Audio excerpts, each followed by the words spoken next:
राम और लक्ष्मण से, राम लक्ष्मण से हनुमान का परिचय होता है। हनुमान की विशेषताओं को वर्णन करते हुए श्री राम अपने छोटे भाई लक्ष्मण से संकेत देते हैं कि वेदों का और संस्कृत व्याकरण का बहुत बड़ा विद्वान है। हनुमान से जानकारी लेने के पश्चात सुग्रीव से राम और लक्ष्मण का जो है मिलन होता, भेंट होती। भेंट होने पर राम सीता के विषय में बतलाते हैं कि लक्ष्मी रावण इसको ले गया, उसका पता करने के लिए हम घूम रहे हैं। उस समय सुग्रीव ने जो है वो आभूषण ला करके रखे थे कि आकाश मार्ग से जाने वाली विलाप करती हुई रोती एक महिला ने फेंके हमको देख करके, ताकि जो है जान सके। उन आभूषणों को रखा। लक्ष्मण से वो पूछते हैं राम के दिए देखो सीता के यहाँ दूसरे के हैं। तब लक्ष्मण कहते कि मैं तो प्रतिदिन सीता को प्रणाम करने के लिए जाता था, उनके पैरों पर मेरी नज़र रहती थी, मैंने कभी सिर उठा करके नहीं देखा, इसलिए हाथों के और कानों के आभूषण को नहीं जानता। मैं तो पैरों में पहनने वाले आभूषणों को, नुपुर को मैं जानता हूँ। तो इस प्रकार से लक्ष्मण के उस आदर्श चरित्र का भी पता लगता। सुग्रीव ने अपनी व्यथा बताई किस प्रकार से बाली ने मेरे को पीटा है, मारा है और मेरा राज्य छीन लिया, और मेरी पत्नी को भी उसने जो छीन के अपने पास रख लिया है। तो इसलिए आप मेरी सहायता करो ताकि जो है मैं भी आपकी सहायता कर सकूं। और उसके बाद जो है राम ने सुग्रीव से कहा कि तुम जाकर के बाली को युद्ध के लिए जो है आह्वान करो, और वो लड़ने के लिए जब आएगा तो फिर मैं जो बाली का वध कर दूंगा, तुम्हारी सहायता करूंगा। जब राम इस बात को कह रहे थे, सुग्रीव ने जाकर के बाली को युद्ध के लिए ललकारा। उसकी बाली की पत्नी तारावड़ी जो है वह बहुत विदुषी थी, नीति को जानने वाली थी। उसने बाली से कहा है कि यह जो तुम्हें आकर सुग्रीव चैलेंज कर रहा है, ललकार रहा है युद्ध के लिए, इसका मतलब है इसको कोई ताकतवर सहयोगी मिल गया है, इसलिए तुम जो है इसकी उपेक्षा करो, तुम मत जाओ। वो मना करती है, लेकिन बाली को चैलेंज उसने किया, बाली नहीं माना, वो आ जाता है। दोनों भाइयों में लड़ाई युद्ध होता, और दोनों के रूप रंग शरीर आकार प्रकार एक जैसा है कि राम निर्णय नहीं कर पाए कि कौन सा इसमें सुग्रीव है और कौन सा बाली है। सुग्रीव की बाली ने बहुत पिटाई की, पिटाई करने के बाद वो चला गया। जब चला गया तब सुग्रीव ने राम से कहा कि आपने मेरी पिटाई क्यों करवाई, आपको यदि मेरा सहयोग नहीं करना था तो आप क्यों मुझसे इस प्रकार की बात कहते हैं, और इतना मेरे को मारता रहा और आप सहयोग नहीं किया। राम ने अपनी अनभिज्ञता बतलाई इस चीज़ को लेकर के कि भाई मैं तुम दोनों में से निर्णय नहीं कर पा रहा था कि इसमें कौन सुग्रीव है और कौन बाली है, क्योंकि तुम्हारा शरीर एक जैसा, रूप रंग एक जैसा, आकार प्रकार एक जैसा है। तो ये भी महर्षि वाल्मीकि इस प्रसंग के द्वारा ही बतला रहे हैं कि राम जो पुरुष थे, यदि ईश्वर होते तो ईश्वर तो सब कुछ जानता है, बस जान लेता है कि इसमें बाली कौन है और सुग्रीव कौन है। तो यहाँ पर जो है राम की अनभिज्ञता ही सिद्ध करते कि राम जो है ईश्वर का अवतार नहीं थे, ईश्वर नहीं थे बल्कि मनुष्य थे। उसके बाद उस राम ने जो है सुग्रीव से कहा कि जो है अब दोबारा फिर तुम उसको चैलेंज करो, फिर पिटवाओगे मुझे। तो कहा कि नहीं। लक्ष्मण ने सुग्रीव के गले में माला डाली और कहा कि इस माला के कारण से हम तुझे पहचान जाएंगे कि तुम सुग्रीव हो, और जिसके गले में माला नहीं है वो बाली है, इसलिए अब की बार उसका जो है निश्चित रूप से वध करने में हम सफल रहेंगे। तो एक बार और तुम प्रयत्न करो। दूसरी बार फिर सुग्रीव जाता है और बाली को युद्ध के लिए ललकारता है। जब युद्ध के लिए वो ललकारता है तो बाली फिर उठता है लड़ने के लिए, और उस समय जो है उसकी पत्नी तारा बहुत अनुनय विनय करती है, बहुत आग्रह करती है कि भाई आप किसी प्रकार से जो आप मत जाओ, क्योंकि सुग्रीव दोबारा तुम्हें युद्ध के लिए चैलेंज कर रहा है, ललकार रहा है। तो इसका मतलब है कि उसका कोई न कोई सहयोगी जो है वो बहुत ताकतवर है, और तुम्हारे जीवन का विनाश होगा, और तुम इस चक्कर में जो मत आओ। लेकिन बाली जो है नहीं माना पत्नी की बात को, और क्योंकि युद्ध का सुग्रीव चैलेंज दे रहा था, तो उस चैलेंज को स्वीकार करता हुआ जो है बाली युद्ध के लिए सुग्रीव से लड़ने के लिए वो आ जाता है। सुग्रीव से लड़ने के लिए आ जाता है। तो जिस प्रकार से एक बार पहले जैसे इनका दोनों का युद्ध हुआ था वैसे युद्ध होने लगता है। और माला के कारण से राम जो है सुग्रीव को पहचानने में अब सफल हो जाते हैं कि माला जिसने पहन रखी है वह सुग्रीव है और जिसने माला नहीं पहन रखी है वो बाली है। तो इस प्रकार से जो है राम ने बाली का जो है बिना माला पहना हुआ व्यक्ति जो था बाली है, उस बाली का इन्होंने बाण के द्वारा भयंकर प्रहार किया। जब भयंकर प्रहार किया उस समय बाली जो है वो घायल होकर के गिर पड़ता है और गिरने के पश्चात जो राम की निंदा करने लगता है और राम की निंदा करता वो कहता है कि तुमने छल किया है, छिप करके मेरे पर प्रहार किया है। मैंने तुम्हारा क्या बिगाड़ा था? कौन सा ऐसा जो है तुम्हारे लिए जो मैंने कोई हानि वाला कोई कार्य किया था? क्यों तुम हमारे साथ इस प्रकार से किए हो? इस प्रकार के अनेक बातें बाली ने जो कही। तो राम ने उस समय बाली को जवाब देते हुए कहा कि भाई तेने बहुत बड़ा अपराध कर रखा था। छोटे भाई के राज्य पर तुमने अधिकार किया, साथ में छोटे भाई की पत्नी को तुमने जो अपनी पत्नी बना लिया। परंपरा तो शास्त्रीय विधान तो ये कहता है कि छोटे भाई की पत्नी जो है पुत्र वधू के समान होती है, छोटा भाई भी जो है पुत्र के समान होता है। इसीलिए अपने यहाँ पर बड़े भाई को पिता के तुल्य जो कहा गया वो इसी दृष्टि से जो कहा गया, पाणिनि ने एक सूत्र में लिखा है भ्रातृच जायसी, यानी पिता के न रहने पर बड़ा भाई जो होता है वो पिता के उत्तरदायित्व का निर्वाह करता है और छोटे भाई उसको भाई के स्थान भाई के बजाय उसको पिता के तुल्य मानते हैं, पिता के समान समझते हैं। तो सुग्रीव तुम्हारा छोटा भाई है और छोटा भाई होने से उसकी पत्नी तो तुम्हारी पुत्रवधू हुई और तुमने इतना बड़ा भारी पाप किया है कि तुमने पुत्रवधू को अपनी पत्नी बना लिया।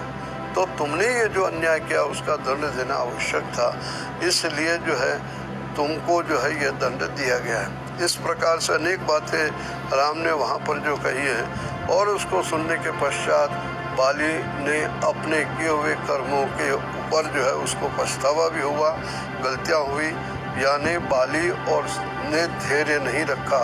सुग्रीव से उसने ये पूछा नहीं। कलह का कारण सबसे बड़ा है कि वो राक्षस को मारने के लिए भूमि के विवर प्रदेश में गुप्त मार्ग में गया और वहाँ से जब राक्षस को मार के वो आ गया, आने पर जो है सुग्रीव से उसने पूछा नहीं। सुग्रीव ने भी धैर्य नहीं रखा, उसकी इंतजारी करता रहता है कि भाई बड़ा भाई है अभी क्या पता आ जाए। तो ये धैर्य न रखने के कारण से और न पूछने के कारण से दो भाइयों के अंदर कलह हुआ।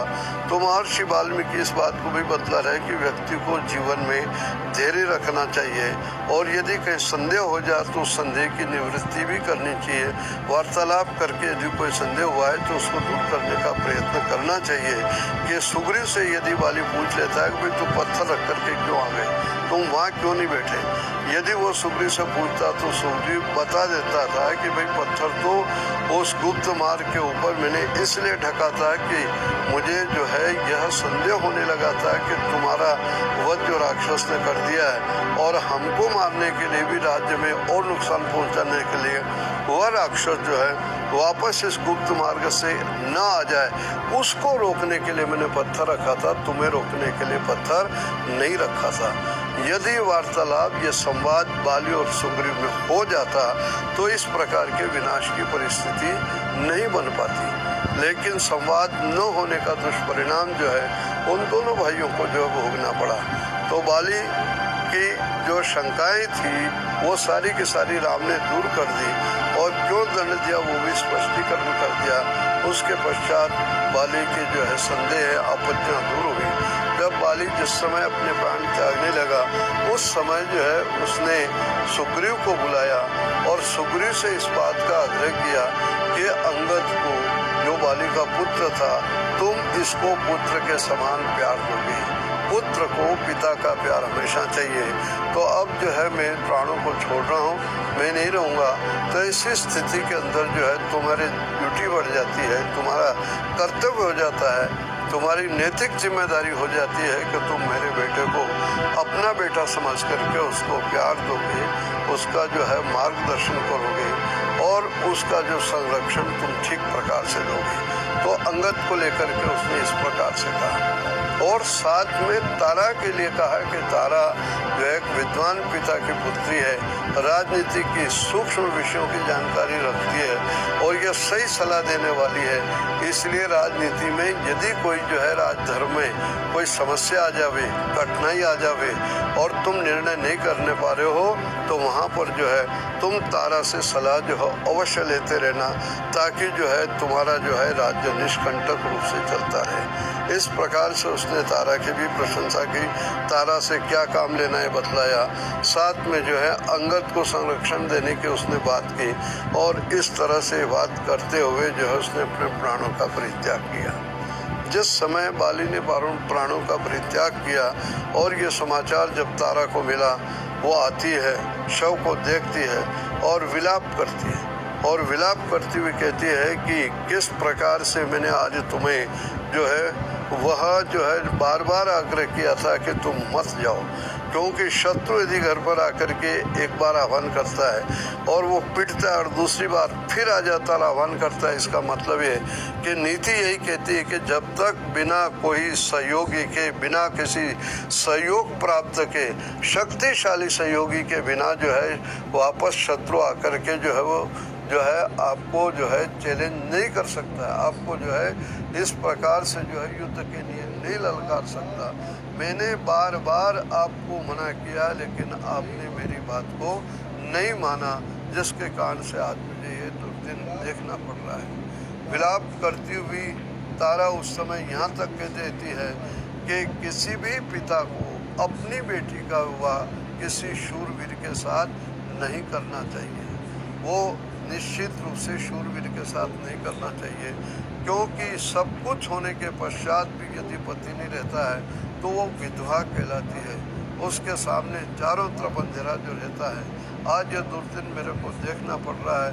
यदि इस प्रकार के शूरवीर के साथ मेरा विवाद न होता तो मेरी अपनी स्थिति भी इस प्रकार की नहीं होती। तो अनेक बार जो इस प्रकार से वो विलाप कर रही है, तारा का विलाप, जहाँ पर हनुमान की विद्वत्ता और बाली का जिस प्रकार से कहना, यह सारा का सारा इस बात को पता लगा रहा है, इससे स्पष्ट हो रहा है कि वानर जो है एक जाति विशेष थी जो जंगलों के अंदर रहती थी।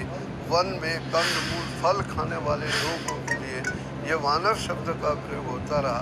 बंदर जो है वो नहीं था, क्योंकि बंदर इस प्रकार से संस्कृत नहीं पढ़ सकता, वेद मंत्र नहीं बोल सकता, यज्ञ नहीं कर सकता, या उनकी जो पत्नियां हैं कोई जो है स्त्रियां नहीं हो सकती है। तो तारा का जो प्रसंग आ रहा है या उसका राज्याभिषेक वाली जो है बात आई है कि हनुमान जो है सुग्रीव का राज्याभिषेक जो है कराएंगे। हनुमान वेद मंत्र बोलते हैं तो बंदर को वेद मंत्र बोलता नहीं। तो वानर शब्द एक जैसे शब्द को लेकर के जो है लोगों में अंधविश्वास या भ्रम होता है। एक शब्द के कई अर्थ होते हैं, उन अर्थों को लेकर के भी व्यक्ति भ्रमित हो जाता है। सेंधव शब्द संस्कृत में नमक के लिए आता है और सेंधव शब्द जो है घोड़े के लिए आता है। तो क्या घोड़े के लिए आता है तो प्रसंगवाणी देखा जाएगा, वहाँ पर सेंधव शब्द का अर्थ घोड़ा भी होता है, सेंधव शब्द का अर्थ नमक भी होता है। जब भोजन का प्रकरण चल रहा तो वहाँ पर नमक लिया जाएगा, यात्रा का प्रसंग चल रहा तो वहाँ पर घोड़ा लिया जाएगा। तो इस प्रकार से वानर शब्द जो है जहाँ पर जंगल में रहने वाले लोगों के लिए भी प्रयुक्त होता रहा है, या क्षेत्र विशेष के लोगों के लिए जो है वानर क्षेत्र रहा है, जिसके में रहने वाले सभी वानर कहलाते रहे। यदि वो वस्तुतः बंदर होते तो इनकी पत्नियां भी बंदरी होनी चाहिए थी, लेकिन ये सब महिलाएं हैं और वेदों के जानकार हैं, संस्कृत जो है नीति को जानने वाली, जिस प्रकार से तारा नीति वाली जो बात बतला रही है। और जहाँ पर मरते मरते बाली ने सुग्रीव से कहा कि तुम तारा की सहायता लेना ताकि तुम्हारा जो है राज्य निष्कंटक जो हो चलता रहे, किसी प्रकार से विघ्न और बाधा इसके अंदर जो ना आने पावे।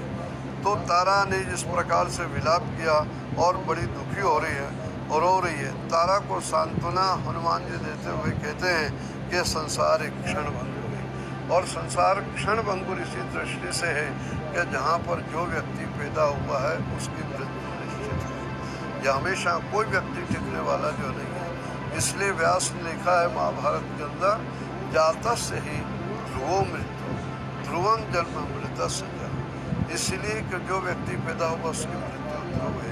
यह बाली आज नहीं मरता तो साल 2 साल बाद फिर मर जाता है। कोई व्यक्ति संसार में ऐसा नहीं है कि जिसका जन्म हुआ उसकी मृत्यु नहीं हो गई। तो संसार की क्षण भंगुरता है। यह हमेशा जीवन के अंदर जो इस प्रकार से जैसे बाल्यावस्था थी, बाल्यावस्था के बाद में जो युवावस्था थी, बाल्यावस्था समाप्त हो जाती है, युवावस्था जाती है, वृद्धावस्था जाती है। जीवात्मा एक शरीर एक अवस्था को छोड़ करके दूसरी अवस्था को प्राप्त करता, दूसरी अवस्था को छोड़ करके तीसरी को प्राप्त करता। इसी प्रकार से जीवात्मा एक शरीर को छोड़ करके दूसरे शरीर को प्राप्त करता है। यह संसार की हकीकत है, इसमें कोई अनहोने वाली बात नहीं है। इसलिए वहाँ पर इस चीज़ को लेकर के जो है वहाँ संकेत दे दिया गया है कि तथा देहांतर प्राप्ति धीरस तत्र न मुह्यते देहिनो अस्मिन् यथा देहे कौमारम यौवनम जरा।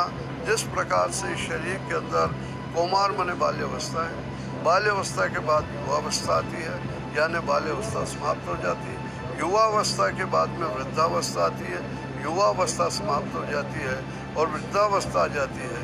इसी प्रकार से वृद्धावस्था समाप्त होने पर जीवात्मा उस शरीर को छोड़ करके दूसरे शरीर को प्राप्त कर लेता है।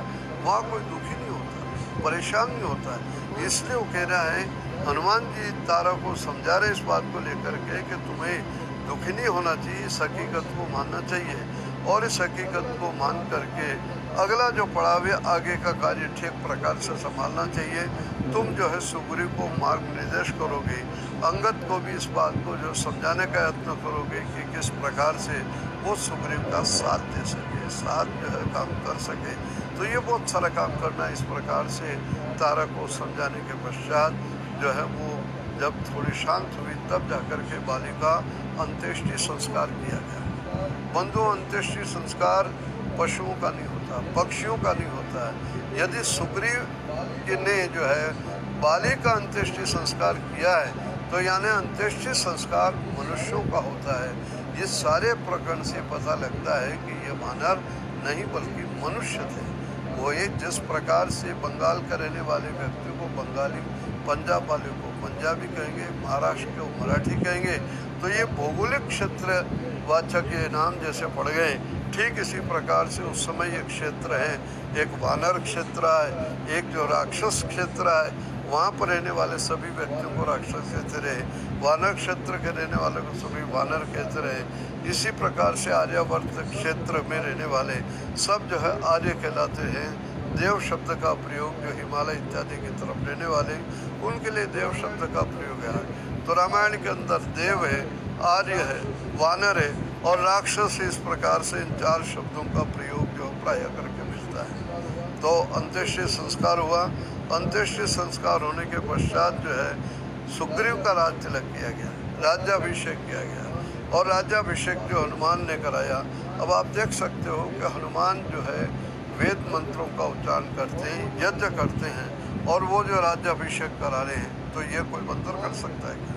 ये विद्वान व्यक्ति मनुष्य पुरुष ही कर सकता है जो उनका राज्याभिषेक करवाया और राज्य के कार्य में जो है सहयोग के रूप में जो है उसने अंगद को, सुग्रीव ने जो अंगद को रखा और इस प्रकार से राज्य की व्यवस्था चली। और राज्य के कार्य को संभालने के बाद सुग्रीव जो है अपने राज्य कार्य में रहने लगा। राम जो है जंगल में रह रहे हैं, सीता की खोज उसको करनी है। यह धीरे धीरे सुग्रीव जो है बोलने लगा। पूरी वर्षा ऋतु जो बीत गई और कार्तिक महीना जो आ गया, तब राम ने जो है लक्ष्मण से कहा तुम जाओ और उसको जो है अवगत कराओ, उसको सावधान करो कि तुम अपने कार्यों से जो अपने आप को भूल रहे हो, तुम्हारे भी यदि तुमने वो कार्य नहीं किया तो फिर तुम्हारा भी वही हाल होगा जो बालिका हुआ था। इसीलिए तुलसीदास ने लिखा है मानस में, वर्षा विगत शरद ऋतु आई अज हुन तात सीता सुध पाई। यानी वर्षा ऋतु बीत गई है, शरद ऋतु आ गई है, मैंने अश्विन और कार्तिक महीना जो चल रहा है और तुमने अभी तक इसका जो प्रयास नहीं किया है।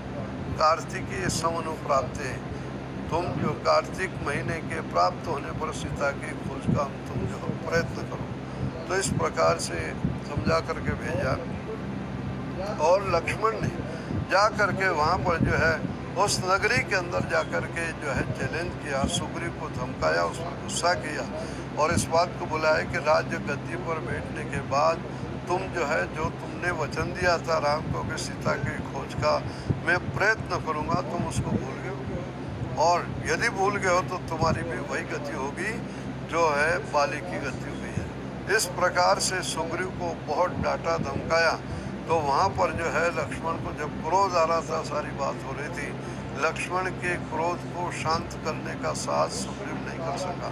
उस समय तारा ने अपनी बहुत ही बुद्धिमानी के द्वारा जो है अनेक तर्क दे करके और वहाँ पर जो है सौम्य तरीके से लक्ष्मण को शांत करने का प्रयास किया है कि उसके लिए प्रयास किया जाएगा।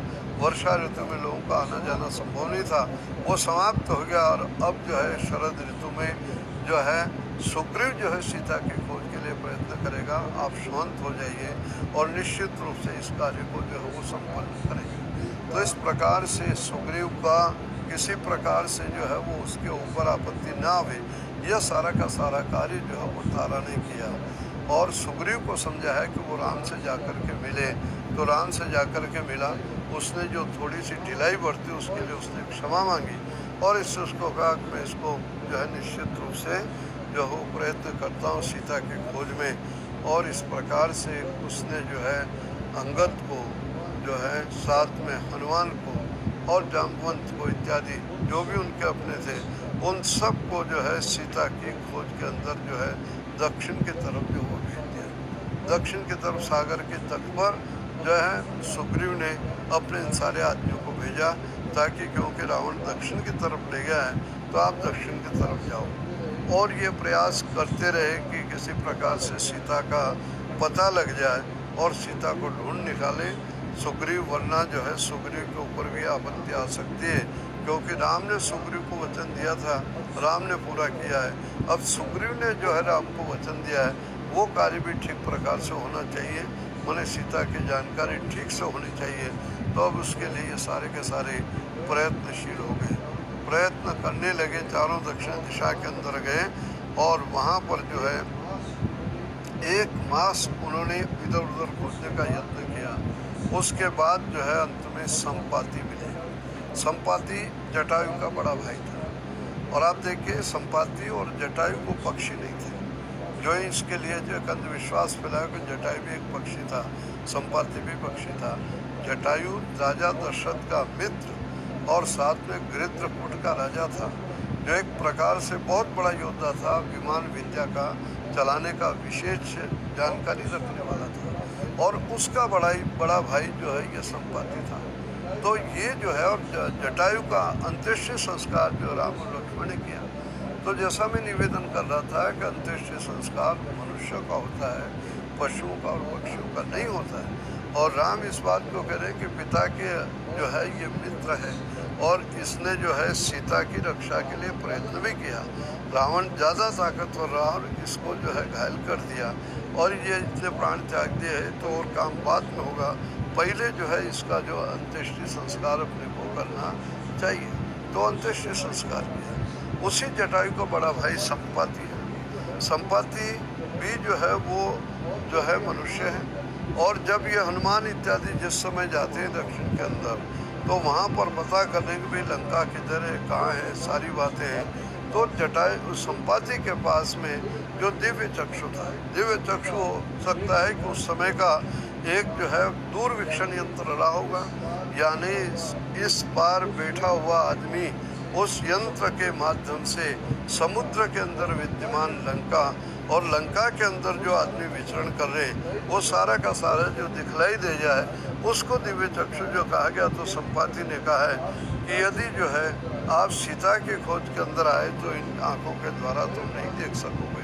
मेरे पास जो दिव्य चक्षु है उस दिव्य चक्षु के द्वारा जो है लंका में कौन सी चीज़ कहाँ पर है, कहाँ राजभवन है, कहाँ पर अशोक वाटिका है, कहाँ पर जो है अशोक वाटिका में रहने वाली महिलाएं हैं और राजभवन में वाली जो महिला हैं राक्षस का यज्ञ कर रहे हैं, कहाँ सेना है, कहाँ सैनिक छावनी है, कितने योद्धा है, वो सारी के सारी जो है जानकारी जो आप यहाँ बैठे बैठे इस दिव्य चक्षु से ले सकते हो। और दिव्य चक्षु के द्वारा उसने जो है उनको देख के बताया है कि सीता जो है इस समय लंका के अंदर है, और लंका के अंदर भी ये अशोक वाटिका के अंदर है, जो एक वाटिका बनी हुई है। उस अशोक वाटिका में कई राक्षसों ने उसको घेर करके रखा हुआ है, और वो राक्षसियाँ जो है उसको हमेशा जो है वो परेशान करती रहती हैं, वो कटाक्ष भरे वाक्य बोलती है और उसको दुखी कर रखा है। इस प्रकार से छटपटाती हुई जो अन्न भी नहीं खाती है और बहुत थोड़ा बहुत जीवन चलाने के लिए ले रही है,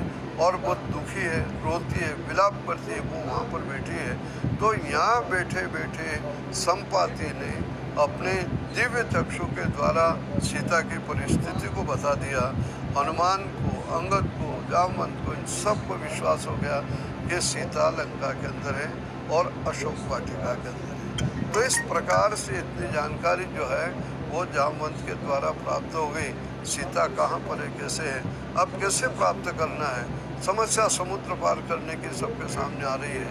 तो वो बैठ करके ये विचार कर रहे हैं कि भाई अब समुद्र हम कैसे पार करेंगे। बड़ी समस्या है, क्योंकि समुद्र बहुत लंबा है, जहाँ पर अपनी अपनी ताकत और शक्ति का जो वो तय कर रहे हैं। तो कोई कहता मैं आधा समुद्र पार कर सकता हूँ, कोई कहता मैं पूरा पार कर लूँगा, कोई कहता है कि फिर पार करके मैं वापस आने में असमर्थ हूँ।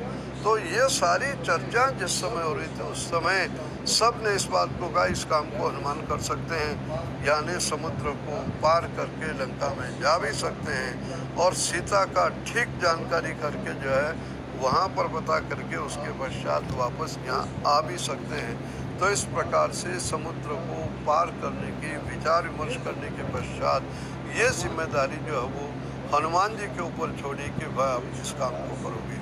तो इस प्रकार से यहाँ तक किष्किंधा कांड का में जो है वर्णन आ रहा है, जहाँ से कि पंपा सरोवर के पास ऋष्यमुख पर्वत पर जो सुग्रीव अपने साथियों के साथ रह रहे, ऋष्यमुख पर्वत के पश्चात हनुमान से उनकी चर्चा होती, और चर्चा होने के पश्चात सुग्रीव और बाली का युद्ध होता। बाली को मार के सुग्रीव को राजगद्दी पर बिठाते हैं, और राजगद्दी बिठा कर सुग्रीव ने सीता की खोज का ये सारा किया, और इस प्रकार से अरण्यकांड पूरा हुआ।